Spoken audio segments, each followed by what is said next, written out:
All right, we're off the edge. It is episode 22. I'm Jake Ellenbogen. He is Cam Lynch. And today we're going to continue on with our series. We have been ranking each position. We could have gone offensive tackle, guard, and center, but we decided, you know what, let's kind of just put this all together. Let's do team offensive lines. I think that'll be more exciting. So that's what today's video or today's podcast or today's show or however you're consuming today's content is going to be. So that's our plan for today. Cam, how the hell are you, my friend? I'm doing well. It's nice to talk about the people movers, Jake. You know, when I was playing, I didn't like going against the people movers, right? These guys, 330 pounds, they're 6'5" to 6'7". Didn't really enjoy that process. You enjoy when they're on your team, right? When they're throwing people outside the club, making sure their quarterback is clean. But excited to talk about this group. When you build a team, you start here. So this is the meat and potatoes of a football team, literally and figuratively. So excited to jump into it. Absolutely. Before we get into it, Bet Online is your number one source for all your basketball info, stats, news, and scores. Get the latest odds and lines and the latest matchup reports for this year's NBA playoffs. Bet Online is your sports intel headquarters this season as we have you covered for all your insider sports wagering needs, from basketball, MLB, NHL, golf to UFC and boxing. The fastest and easiest way to get your betting info, including live betting options and your favorite casino and card games available right to your home. Head to the website today or use your mobile device to get in on the action. Be sure to use our promo code BELIEVE to receive your 50% welcome bonus on your first deposit. Bet Online, where the game starts. Cam.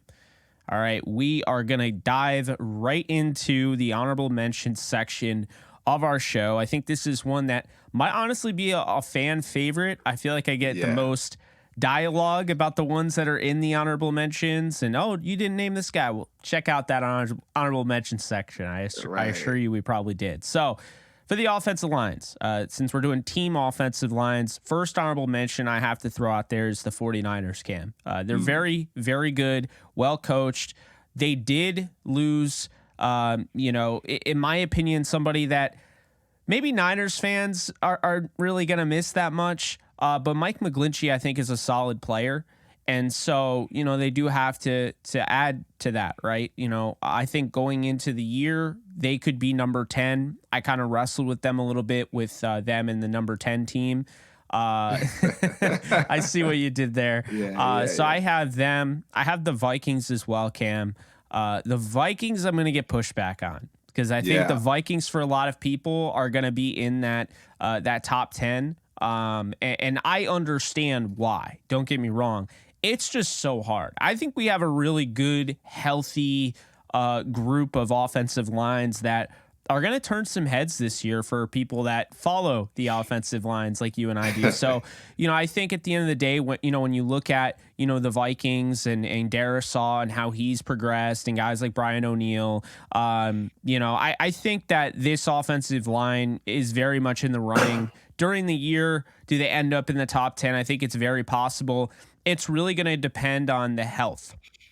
You have Ed Ingram from last year's second rounder they're really excited for. Didn't quite have his best season that they were hoping for. Garrett Bradbury's a stud at center, and you do have Ezra Cleveland, but they need to stay healthy. Darisaw dealt with some injuries early on in his career as a first rounder, so that's something that they're going to have to get over. And then I'll just throw some out there, not really explaining as much, but the Broncos are a name to look out for. They're kind of reinventing their offensive line. The Chargers, Rashawn Slater is the key to everything there. Where do they go from there? We'll see. Can Rashawn Slater get back to where he was before he was injured? Can he stay healthy? That's a big one. The Bengals are interesting. I think, I don't think they're going to be fantastic, but they did go out and they went out and got somebody, right? So, I think when you look at them going out and getting Orlando Brown, that was a big key piece, and I'm not out on Jonah Williams, whether he's out on himself or not. I don't know. I don't know if he's going to leave. It sounds like he's good to go there. Then the Dolphins. I think the Dolphins are a team people are sleeping on in general, but I think their offensive line is also being slept on. And then lastly, the New England Patriots, because, I just trust New England Patriot offensive lines at the end of the day. And, we may have had a little bit of a laugh, and not we, but Sean McVay and Les Snead over the idea of Cole Strange getting picked in the first round. I don't necessarily think it was a knock against him, but more so they thought he might fall to the third. They were getting excited, and then he goes in the first, and like, wow, we were off, Right. But when you have guys like Andrews, Cole Strange, Mike Onwenu, they have some good guys in that interior. I think the big issue that kept them out of the top 10 for me, Cam, are those tackle spots. I like Trent Brown. Riley Reif I liked 8 years ago. Riley Reif now, he's a little bit over the hill. He's a solid player, don't get me wrong, but are they in the top 10? I'd say no. Honorable mention, I'd say yes. Yeah, I like that, Jake. You mentioned someone or a group in the honorable mention that I want to bring up as well, the Los Angeles Chargers. You talk about Rashawn Slater. His health is going to be key. One thing I do know, Lindsley, being a center, I had a chance to go watch their tape. All these offensive line groups, I watched their tape, and I specifically watched Week 18. The reason why I say Week 18 is the end of the year. We're going to see how these teams move forward, right? Whether they're going to playoffs, whether or not, are they going to give up? What does that look like? And so I went down and watched all of them. Corey Lindsley, absolute stud, Jake, right? One of the best pass blockers in 2022 via PFF. Only 7 pressures during the season, right? Like Justin Herbert, I know he had those ribs, get hurt a little bit. Might have been because Slater was out, or maybe Zion Johnson or a Salier, those guards there. But Lindsley, next level when it comes to the pass rush, and even anything defensive related, he's stopping it all, Jake. He's another quarterback on the football field, so I love that piece there with Lindsley. And then the second group, I'm going to go for the Panthers, Jake. They didn't make my top. Unfortunately, I know they're going to be in a couple other folks' top lists, but the Panthers, they got my my honorable mention. That wave there when they signed Bradley Bozeman, Jake, just coming into the year. Austin Corbett and Chris Anderson. Like I said, I watched their tape recently, and they didn't stick out, Jake. Those three at the center and the guard positions, you see them. When I watch the offensive line, Jake, I look to see if there's pushback, right? Like, is the offensive line, are they pushing the defensive line back, or are they kind of, sinking towards the quarterback? And those three guys for the Panthers, a lot of times you see them knocking back the defensive linemen. And when it comes to their running back game, before Christian McCaffrey left, right, they're opening holes for him. And so that Carolina Panthers offensive line, those front three, they're very impressive. They have Bryce Young to block this year, the number 1 pick overall, Jake. So, just their attention to detail when it comes to just their preparation is going to have to turn up a little bit, because I think you mentioned it, right? You had a hot take. You said that the Panthers are going to be hosting the playoffs in the NFC South. So to get that done, he has to stay healthy, and these guys have to show up and show out. So I'm going to, tilt my hat to the Carolina Panthers, Jake. And then going back to the Seattle Seahawks, Jake, Seattle Seahawks, their run game was decent last year. They had some great success. I do think that when it comes to this year specifically for the Seahawks, they're going to have to really show up for Geno Smith, right? Because people are gunning for Geno Smith. Is he the guy? Is he Russell Wilson's, backup? What does that look like? And then also we talk about some of the pieces that they have at the wide receiver position. I mean, they are locked and loaded at those wide receiver positions. So I do think with this Seattle Seahawks offensive line, also the running backs they have about 4 running backs on the roster that could probably start anywhere else in the league. And so they're going to have their hands full, but I want to see what they can do this year, Jake. I want to say they're an honorable mention, but I want to say that they'll find their way up on this top 10 list next year. So count it. So if I'm not mistaken, I believe they were the first offensive line, their first team to have 2 rookie offensive tackles starting in a playoff game. So I think they were, Charles Cross and then Abraham Lucas, which, I mean, that's a pretty, if you're going to get any guys from the draft to be rookies, I mean, those 2 are studs. Yeah, Cross is long-term ceiling. I really think he has a chance to be special. I'm going to give mention to the Rams, and here's why, okay? They're not an honorable mention. I'm just saying that they're going to be better than people think. Yeah. Okay? There's a lot of people that would say that offensive line last year traumatized me. Stafford's going to be done. I think, we got to bring up just real quick, Alaric Jackson, the job he's done as a UDFA out of Iowa, how, obviously last year he's playing well. He comes out. The reason he comes out, well, he had blood clots in his leg. That's a pretty good excuse, right? Well, he's back. We don't know what's going to happen with the rest of the offensive line aside from him. Steve Avila's starting, Rob Havenstein starting, and then Brian Allen starting at center. They have options at right guard. They have a third rounder they invested in 2 drafts ago in Logan Bruss, who tore his ACL. He's getting a true rookie season this year. So I don't know how good that offensive line is going to be, but bottom of the league is not what I'm seeing. It is what I'm seeing from people. It's not what I'm seeing when I turn on the tape and I see what Avila is going to offer. I think he'll be a Pro Bowler first year.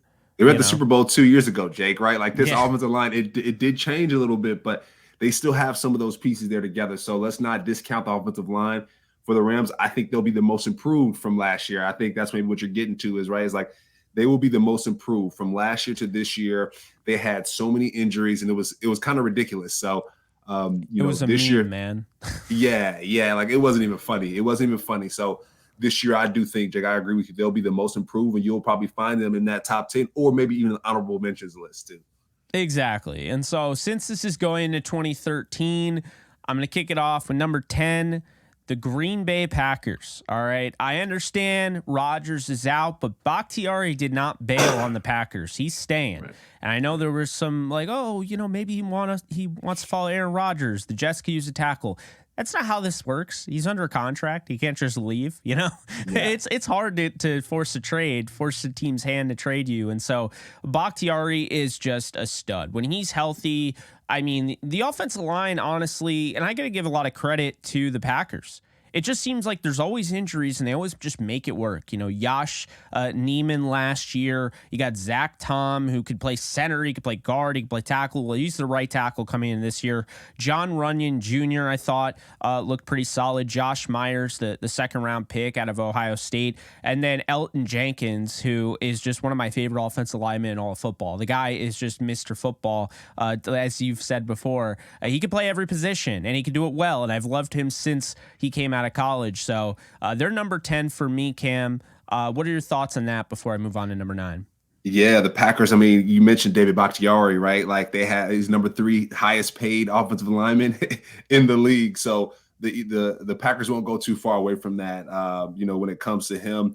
And like you mentioned, they blocked for Aaron Rodgers. So they have a Hall of Famer. They had a Hall of Famer behind them. And so you would think that the Green Bay Packers would make sure that he is absolutely protected. So, I like that they actually have them close to my number 8 there, Jake. And with those running backs in the backfield with Aaron Jones and AJ Dillon, these guys have to know how to block. You cannot go to the Packers and not know how to block. They found success with those guys, and I like that pick there, Jake. Yeah, I think Jordan Love is lucky. If you want my honest opinion, he's a spoiled brat because he's going to have a top 10 offensive line. And I have nothing against Jordan Love. It's just an expression there. But no, he's going to have a good offensive line protecting him year one for him because he's starting. Number 9, we're going to stay in the NFC North here. I'm going to go with the young Chicago Bears. And I know that's weird for people because they're like, wait a minute, the Chicago Bears? Really? Right. And I'm like, look, there were so many people that wanted them to go out and get an offensive tackle, and they did. They went out and got Darnell Wright. But there were so many people that wanted them to double dip on offensive tackles because they don't buy into Braxton Jones because they haven't watched Braxton Jones on film. They don't follow the Chicago Bears. And let me just tell you, the kid out of the 5th round who they got in Braxton Jones, he is a stud. There's a reason why they like him at left tackle. The guy is a stud. They found a under the radar diamond in the rough, and they're building around that. They want to protect Justin Fields. He is the high priority asset. They let everybody know it when they traded out of the number 1 overall pick, traded down all the way to 9th. I think it was 8th. But either way, they trade down. They relinquish the opportunity to draft Anthony Richardson, Bryce Young, CJ Stroud, Will Levis, if that's your flavor. And that's a huge thing, Cam. Actions speak louder than words. When they traded down, that was them saying, Justin, don't F this up because we believe in you. And so the best way to keep that belief intact and give him the best opportunity to succeed is have the offensive line that they've built for him. Braxton Jones, they go out and sign Nate Davis, who is a stud guard from the Tennessee Titans. You know, again, the underrated guys in the trenches that other people don't see. Nate Davis was, moving guys out of the way for Derrick Henry. So, he's a big time signing there. Cody Whitehair, who's a long-term guy there. He's been there since 2016. Then you got Tevin Jenkins. This was a very exciting second-round pick who is just an absolute mauler. And I think a lot of people wanted them to move on from him. Like, it was just really quick, like, oh, he's not working out. It's not going to work out at tackle. So they move him in at guard, and now he's just a people mover, right? He's just a really good, he does a really good job of moving someone from point A to point B. And so he's a stud there. And then they get Darnell Wright, who we've talked about. Maybe he was drafted a little higher than I would have expected, but you're getting a plug-and-play right tackle. This offensive line shouldn't shock anybody. It's got young talent. It's got physicality. It's got guys that are just going to set the tone early on in games. Just going to punch defensive linemen right in the mouth and be like, you know what? We're going to run it with Roshan Johnson. We're going to run it with Dante Foreman. We're going to run it with Khalil Herbert. We're also going to run it with Justin Fields. And now, hearing all the stuff that's going on in camp with DJ Moore, or rather OTAs, we're going to throw the damn ball. So the Bears are in a good position here, my friend. Yeah, no, Ryan Poles, he did his thing, Jake, right? He did his thing. You talked about them going and getting Darnell Wright, a big offensive lineman.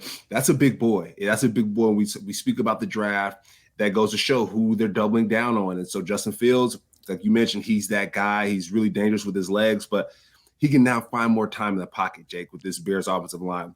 I have him here at number 9 for me, just how stout they are. They got Roshan Johnson, I know, in the backfield as well. And like I said, I watched their last game of the season, Jake. I watched the last game of the season, see how they held up. And they did decent. Some of the notes I have is this offensive line is solid. I know that you didn't go how they wanted to, and I had it here. They are just a solid offensive line. And you'll see as we kind of talk through the rest of these teams, you'll be able to see the gameplay and the difference, right? When you watch the Bears tackles, we see them run to the football, right?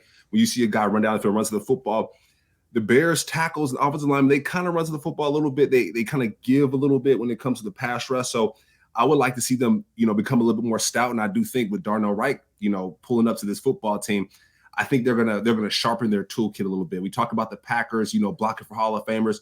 I think they have to treat Justin Fields the same way. Week 18, right? Last game of the season, you might not be in the playoffs, but people are watching that, right? Even us, right? We're even talking about the Bears. People are looking at that. So I like this pickup here, Jake. I love how the Bears double down, on Justin Fields there. And then even going to, we talk about offensive linemen, Jake. I also want to talk about the defensive linemen as well, right? We talk about Jervon Dexter, some of the guys that got picked up by the Bears as well. We talk about Pickens as well. And these defensive linemen are only going to make the offensive linemen better. We think about Aaron. We always talk about Aaron Donald, but the Rams offensive linemen have only gotten good because they get whooped in practice every day. So I do think iron sharpens iron. Yeah, iron sharpens iron, Jake, as you just said. So I do think we have to pay attention to these defensive linemen as well, because they're going to be going against them every day in practice. And if the defensive linemen give them a great look, that's only going to serve them better come game day, right? They're going to see all the moves. They're going to see every nuance of the game in practice, so then they can be successful in block, for their quarterback successfully. So like I said, I got the Bears at number 9 for me, Jake. I love what they did with these draft picks, essentially, and how they're rebuilding this football team. Hopefully they can make the playoffs. We'll see. No, absolutely. And I just want to add, before I get into number 8, Cam, with the run blocking, the PFF grades. I'm not saying the PFF is the Bible, but the Bears were number 5 in run blocking last year. The Packers were number 23, but in pass pro, the young Bears offensive line that added a better pass protector, were 16th last year as a 3-14 team. And the Packers, with all those injuries last year, were 3rd in pass protection. Yeah. So now they're healthy. Now Jordan Love can move around. He's not, Michael Vick or anything like that, but he can move around. He's got, decent mobility. I think that's going to work out well for them. And again, PFF is not predicting the future, but it's giving you kind of a baseline of what to look for. And no one else is really grading offensive linemen like they are, so you got to give them at least some credit there. Number 8 for me, Cam, is a team you've already mentioned, the Carolina Panthers. Nice. When I watch them, they're not too sexy. They're not like they don't have a bunch of guys just completely destroying defensive lines, but they have guys that can move guys. You have guys that can combo block, get to the second level. There's a little bit of an asterisk, and the reason I say that is because Austin Corbett's health means everything to this ranking. If he comes back, late, and he doesn't start week 1 because the ACL tear happened at the end of the season, so I am a little concerned by that. If he is not ready to go, this is not a top 10 offensive line. This has everything to do with Austin Corbett and keeping all of these guys together on one offensive line. You paid Taylor Moton. You go out and you get Ike Ekwonu last year in the draft. You have Brady Christensen, Bradley Bozeman, and Austin Corbett. Having all five of those guys back again, allowing to go through a whole offseason, gelling, adding more chemistry to, the fold is what keeps them 8 for me. But if there's an injury, where you're talking at any point, if any of these offensive lines can't stay healthy, we're probably going to be not having them in the top 10. But especially if Corbett is not ready to go, this is not a top 10 offensive line. So I think it really depends on Austin Corbett's health. But assuming he's ready to go, this is a top 10 offensive line, in my opinion. Yeah, no, that makes sense, Jake, when it comes to the Panthers and Austin Corbett being healthy. And that could say the reason why they drafted Chandler Zavala out of NC State, right? Is will Corbett be there? Yeah, he's a baller, playing in the ACC. You get the Florida States, you get some speed, Clemson, you get some true speed out there. And I think he will be a great plug-and-play guy, depending on Corbett. And we talked about it before, Jake, we did the honorable mentions, but they have Bryce Young. And I do believe offensive linemen, their gameplay, depending on who's in the backfield, who's the tight end, right? Who's a running back or who's a wide receiver, who's a quarterback, I think their gameplay increases, right? We talked about Aaron Rodgers. If Aaron Rodgers is on your team, your gameplay goes up. If Tom Brady's on your team, your gameplay goes up. Not saying that Bryce Young is that, but he's the number 1 overall pick. So I think they're going to step their game up. So Chandler, he has his hands full, right? Being, coming in as a rookie, protecting for first round, first pick quarterback, that's going to be a lot. And then you got Jonathan Mingo coming out of Ole Miss, right, as a wide receiver. So if some of these linemen, say, hey, we got some great guys that can, like I said, plug and play, start right away and score some touchdowns, we're going to block for them. So I like that the Carolina Panthers stepping in there. And like we discussed earlier, they're not too impressive, right? They're not super sexy, but you just see that offensive line always getting that pushback. Those 3 guys in the front that we discussed, they're always knocking people back, Jake, for the Carolina Panthers. And yeah, like I said, they got some stuff to them.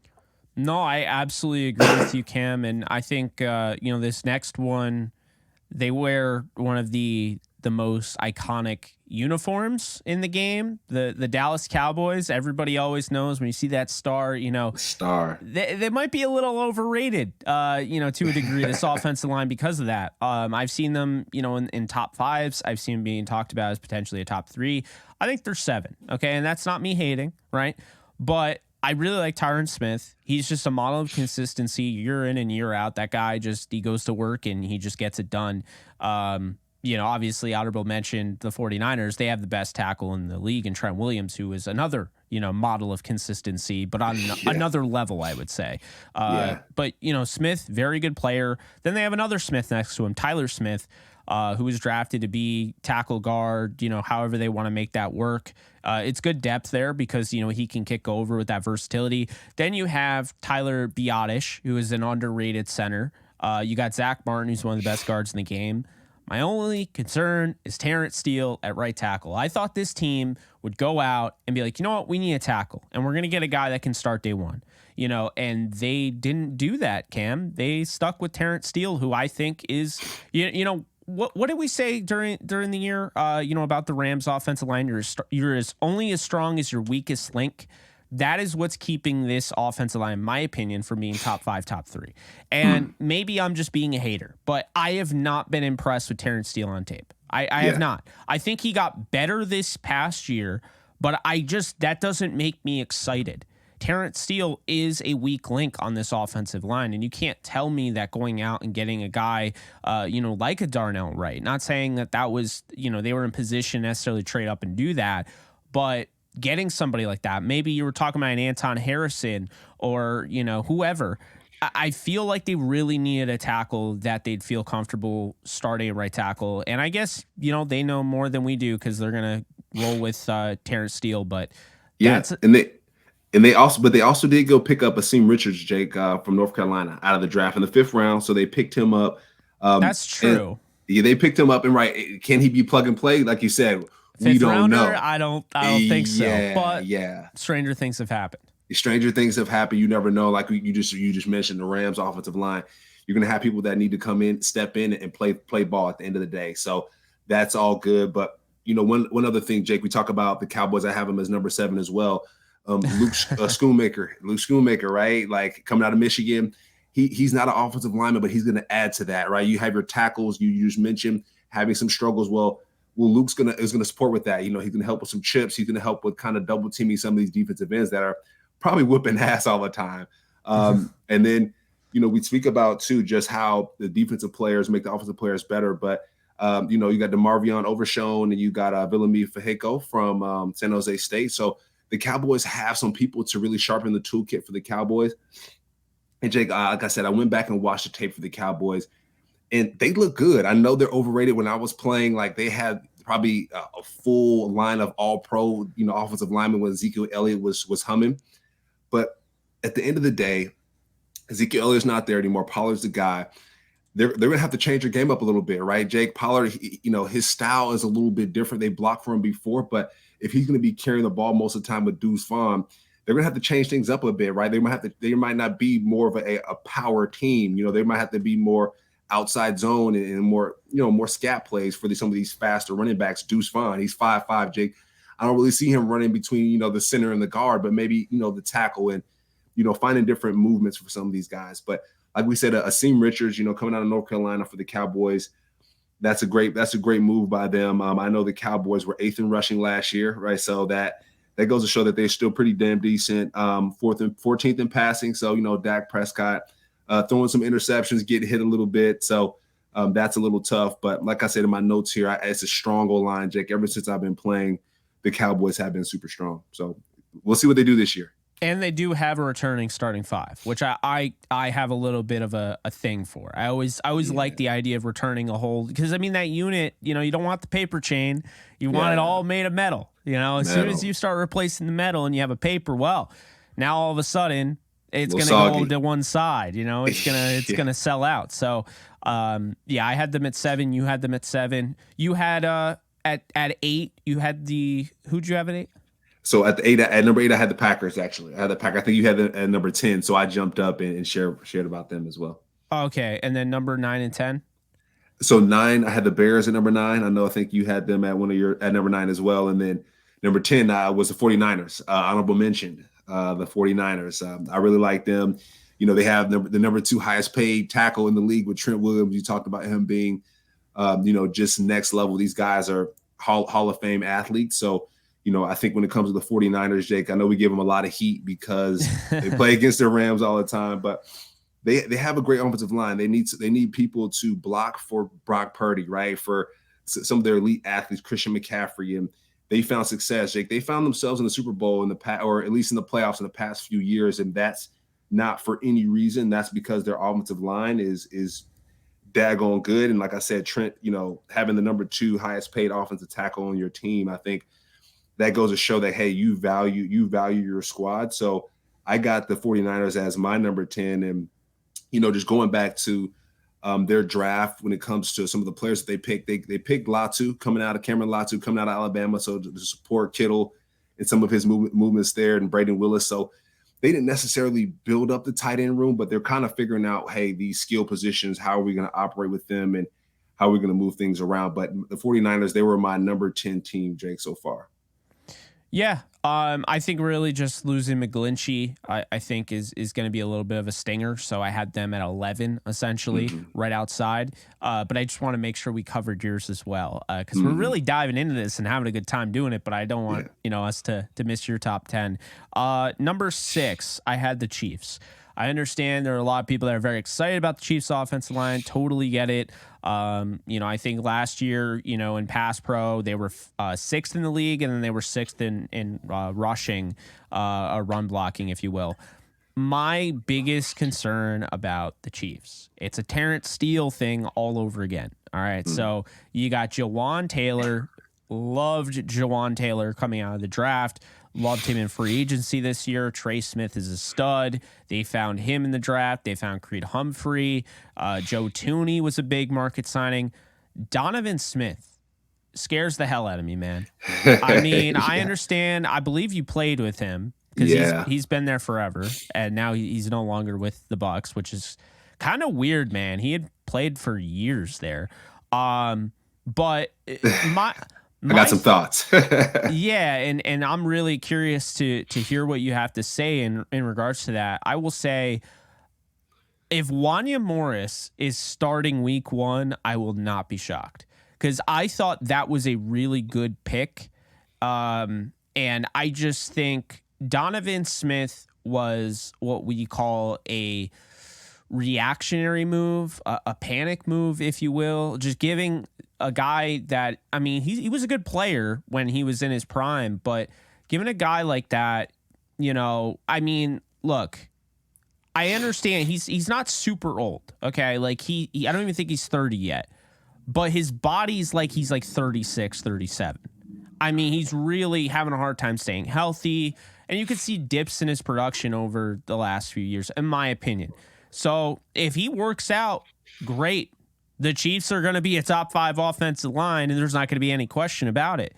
But if he doesn't work out, then that's a question. Now you have to rely maybe on your 3rd round pick, who, again, 3rd round's nice and all, but after the draft, we call them rookies, Cam, and rookies aren't just a guaranteed plug and play. Yeah. No, Wanya Morris. Yeah, we're going to see what he can do, right? Donovan Smith, he's blocked for Jameis Winston, right? Whether you like it or not, Jameis was leading the league in touchdowns because he had Mike Evans to throw to, and Donovan Smith to block for him early on in his career.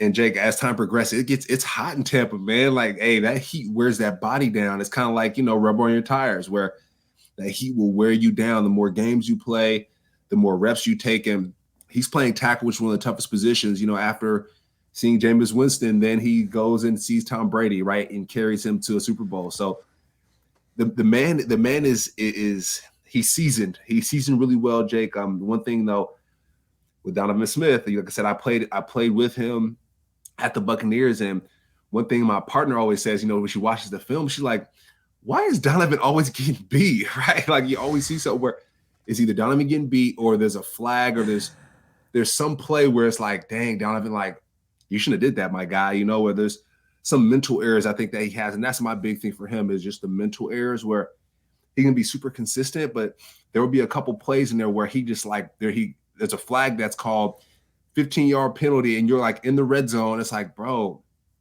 come on, my guy. Or, you want the offensive coordinator to give him some help, have some chip protection. So he's going to the Kansas City Chiefs, Jake. And like I said, when when the Chiefs and the Buccaneers played each other in 2020, Donovan Smith probably showed something on tape, Jake, that they really liked, and said, hey, Donovan Smith, he can play while he's hurt, and that's one thing he does really well. Patrick Mahomes does it, and they still find ways to find success. So they found a good fit, Jake. You mentioned a panic fit. Who knows? But at the end of the day, Donovan Smith can show Wanya Morris, hey, this is how you get it done. This is how you protect the best quarterback in the league, the best quarterback ever to play the game. And Patrick Mahomes, he's one of those guys. So I think it may be more of a mentorship piece with Donovan Smith to share some of his shortcomings, but also his successes as well, Jake. So we'll see. But I had the Chiefs a little bit higher on my list just because they won a Super Bowl, Jake. Like, I got to show some respect, my guy. Like,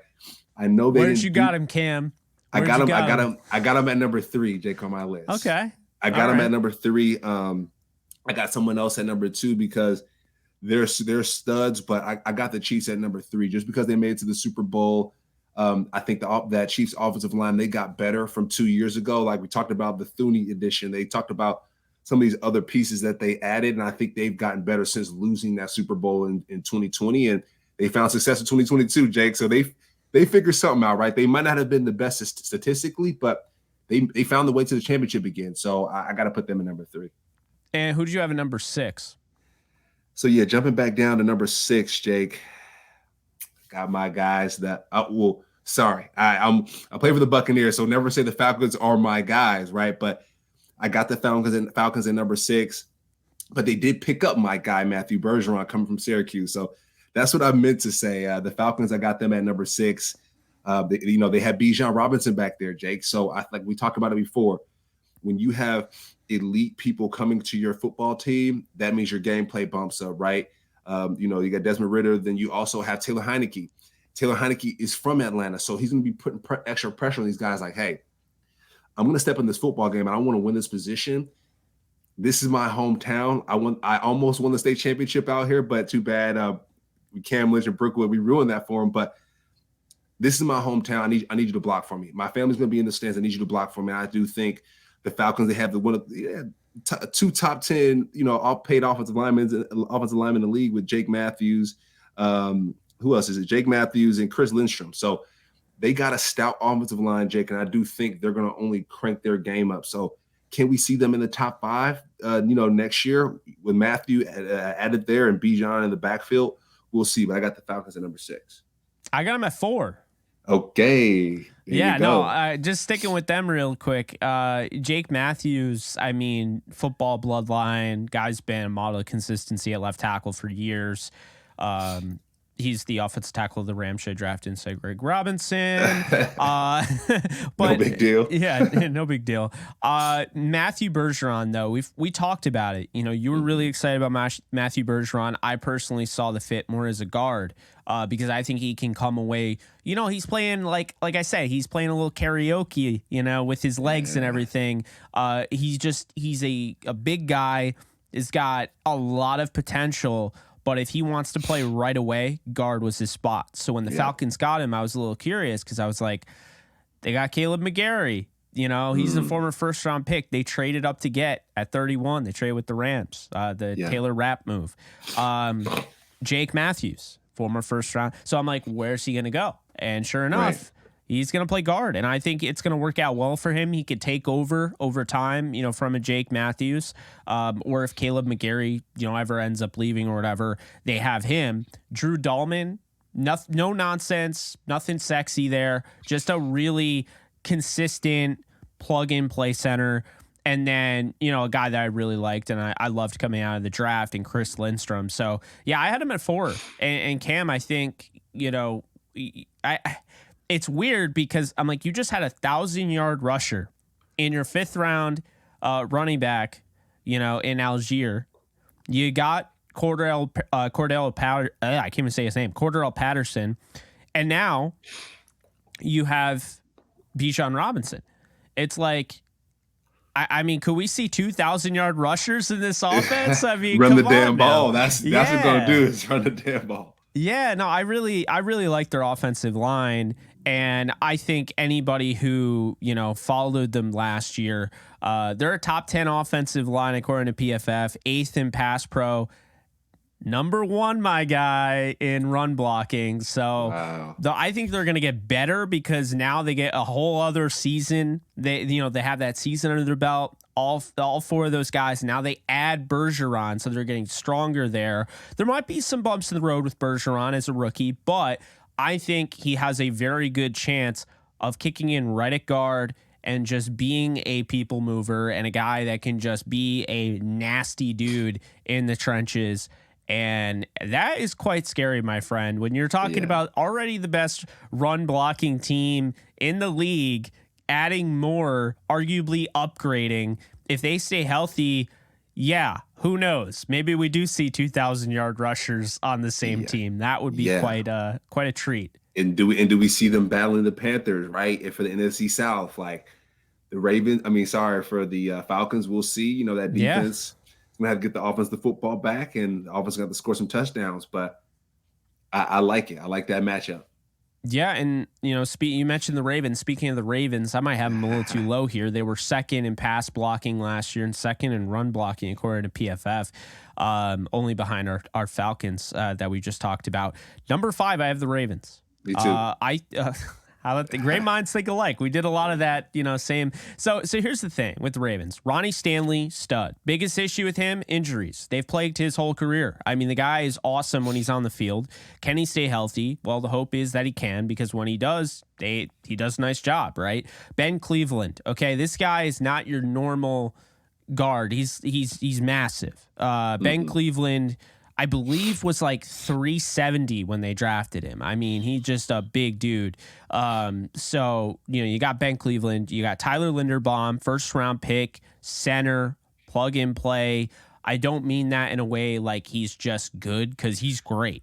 But you don't have to worry about him. Then you have Kevin Zeitler, an experienced, seasoned guard, it knows what he's doing. And then you have Morgan Moses. Could they have upgraded Morgan Moses? Potentially, but another seasoned veteran guy. I think it's got, this offensive line has a combination of youth, but also a lot of experience, and just really, it's all about consistency. So if they stay healthy, I have them at 5. They didn't really make any moves to make their offensive line better, so I think they fall down the board a little bit. Even though they were consistent, they were 2-2. I think they're, teams like the Falcons going out and getting Bergeron made them better, and then we'll get into the other teams. But yeah, I have them at 5. Yeah, no, the Ravens. We used to talk about their quarterbacks with Huntley and Lamar Jackson. Like, those are 2 running quarterbacks. As offensive lineman, you never know where they're going to be at, right? Because they're going to drop back and pass, get some pressure. They're going to scramble, and they're going to try to figure out a way to throw the football or run the football down the field. And a lot of times with that, Jake, too, is if there's a run play, the offensive line coach always wants to see the offensive lineman chase the football. So these offensive linemen are track stars, right? Because they're going to see Lamar Jackson break runs, and they're going to be running down the football field chasing after Lamar pretty much every game, and Huntley as well. So the Ravens, the offensive line, they got a lot to work with, Jake. And we talk about some of their pickups from the draft, Zay Flowers. That's only going to boost their morale. Odell Beckham, they know they have a Hall of Famer, someone to catch the football. They know the jersey's going to be sold. They know the stadium's going to be loud as hell because they got Lamar and Odell, Jay, and Zay Flowers. I think these offensive linemen are going to be pumped for the Ravens. I think that's good for their program. And then 2, just kind of their pickups from the draft. The 6th and 7th round picks. They got Sal Alaulu from Oregon, and they got Andrew Voorhees from USC. So they did a little bit in the draft to crank things up a little bit. Like I said, we got them at 5, so maybe these moves bump them up to 2 and 3 or 3 and 4. Who knows? But they tightened up a little bit on the offensive line, and like I said, they made some of the better offseason moves. Outside the Jets, right? We're getting Aaron Rodgers, but signing Lamar Jackson, getting Odell Beckham, I think they made some of the better offseason moves with that, and then bolstering the offensive line with those young cats coming out of the Pac-12. So the Ravens, they locked in Lamar, and that's going to be exciting to see, Jake. They have Zay Flowers, which is going to be really cool to see as well. So I'm looking forward to seeing the Ravens offensive line make moves, and like you said, maybe they make a jump this year to that 2 or 3 range. Yeah, no, absolutely. I really like what the Ravens have done, and again, having those same guys, same 5, they could be even better. Number 4, I had the Falcons. We've already talked about them. Who is your number 4? So I got the Lions as my number 4, Jake. I got the Lions as my number 4.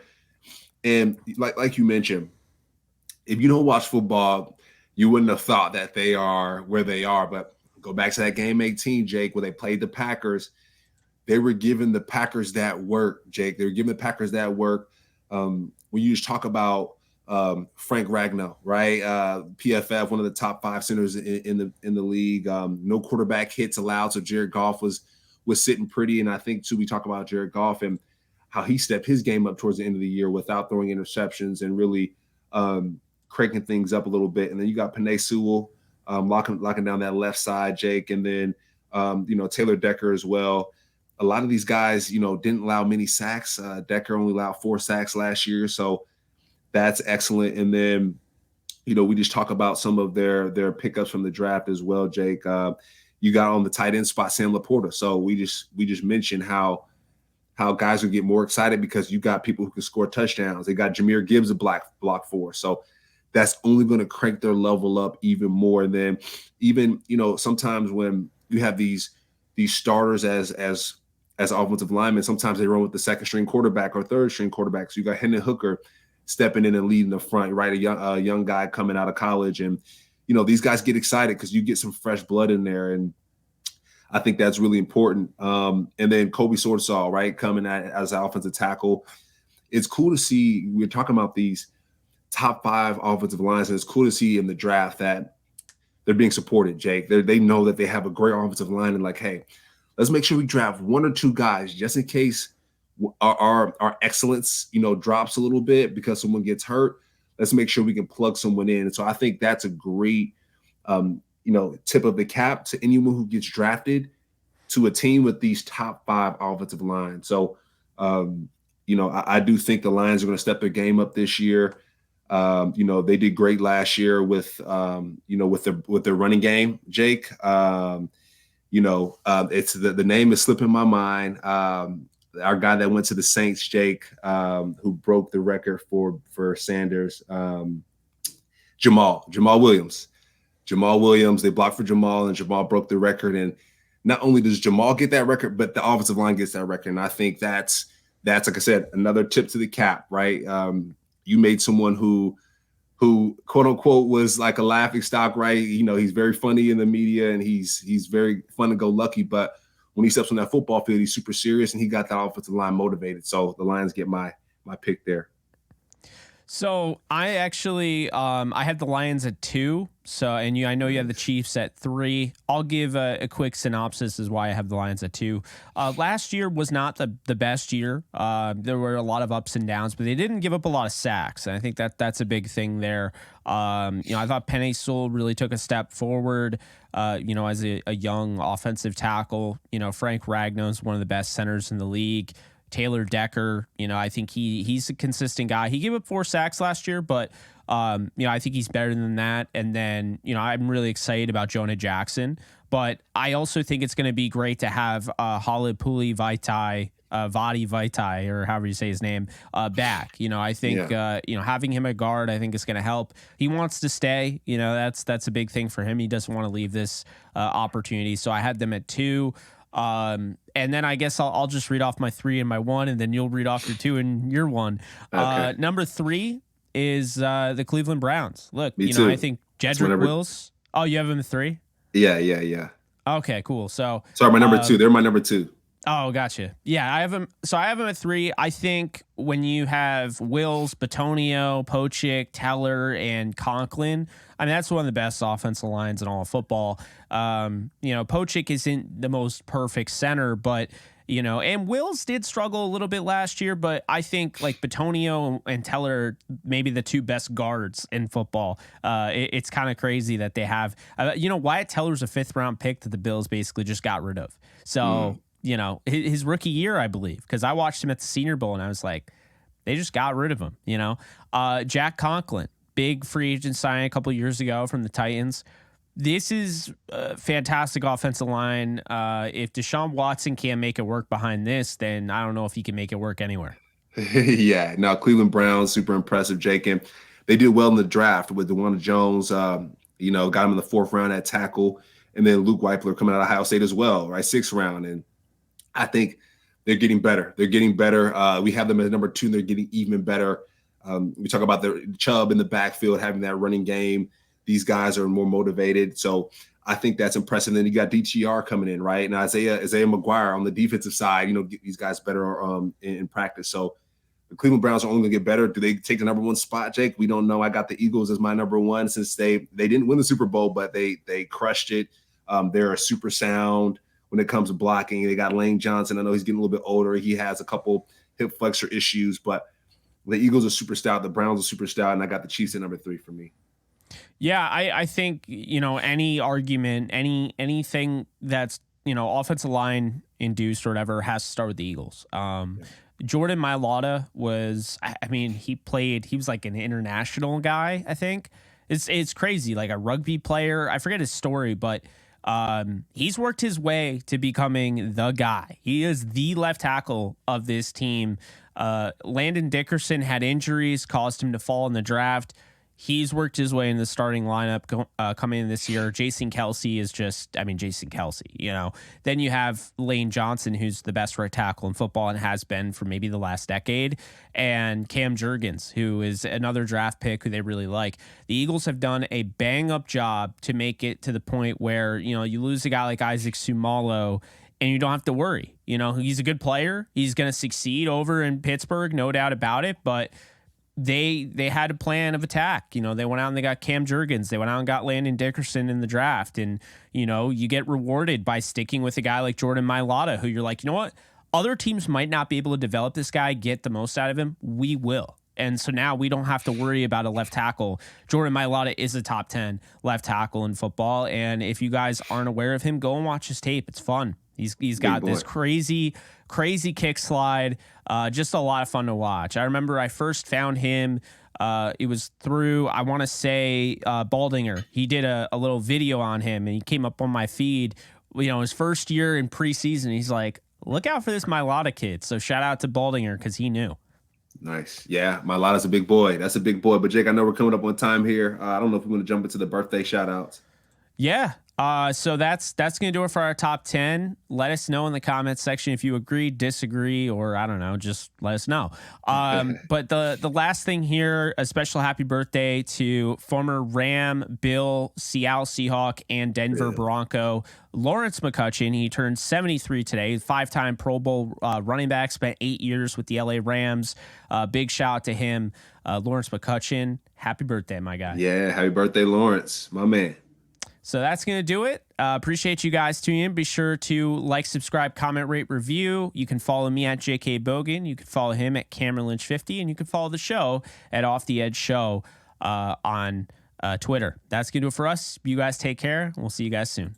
Later, folks.